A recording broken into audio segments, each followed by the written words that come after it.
Let's bring in Kristen Welker, moderator of Meet the Press, and senior Washington correspondent Hallie Jackson. Good morning to you both.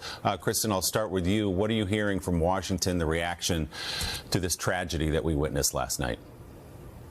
Well, Willie and Savannah, I think you heard Speaker Johnson reflect on part of it, which is that something has fundamentally been changed in our politics, potentially in our culture and political discourse. But what will that look like? Remember, this all comes on the eve of the Republican National Convention. Thousands of delegates of Republicans, Democrats, media about to descend on Milwaukee, where former President Trump will officially accept his party's nomination.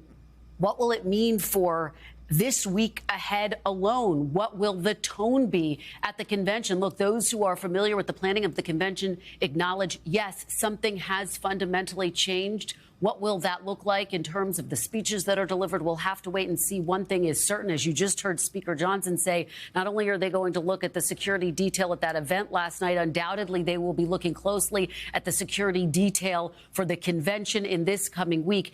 And then how does this shape the broader shape of the race? We were talking about who Trump's pick will be for the VP nominee before this violence rang out. Everything changed when that happened.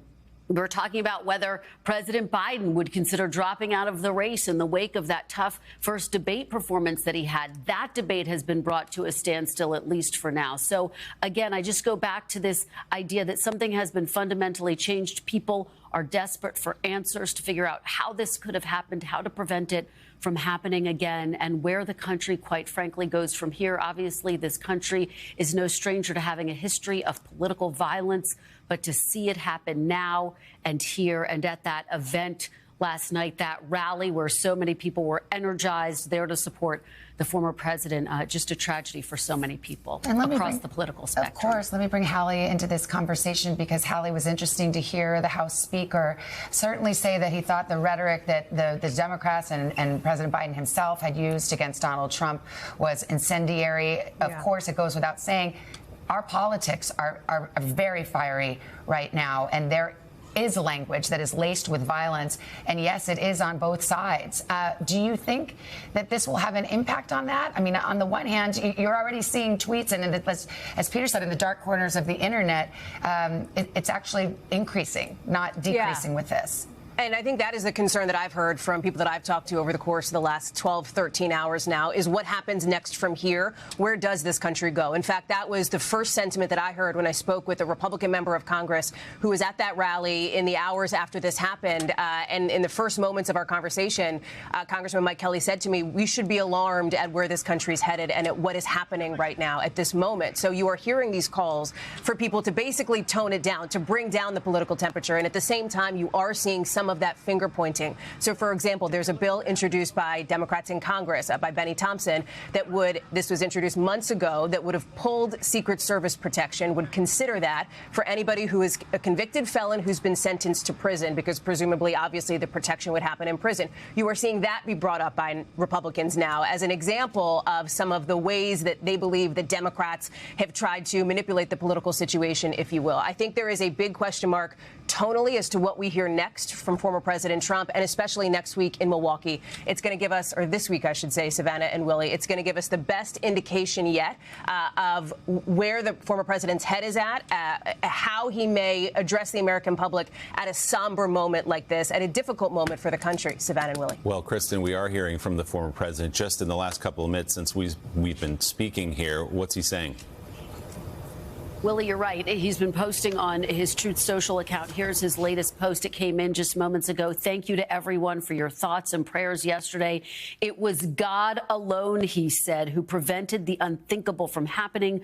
We will fear not, but instead remain resilient in our faith and defiant in the face of wickedness. Our love goes out to the other victims and their families. We pray for the recovery of those who were wounded and hold in our hearts the memory of the citizen who was so horribly killed. In this moment, it is more important than ever that we stand united and show our true character as Americans, remaining strong and determined and not allowing evil to win. I truly love our country and love you all, and look forward to speaking to our great nation this week from Wisconsin.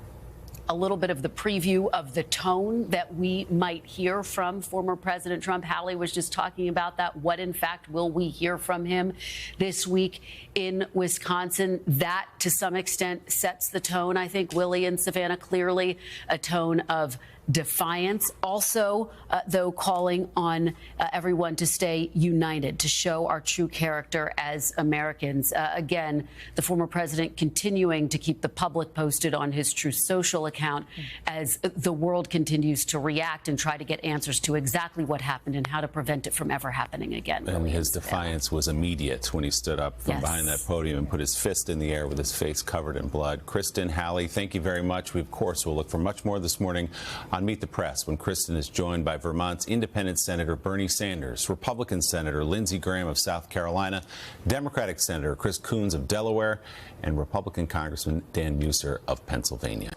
Hey, thanks for watching. Don't miss the Today Show every weekday at 11 a.m. Eastern, 8 Pacific on our streaming channel, Today All Day. To watch, head to today.com/allday or click the link right here.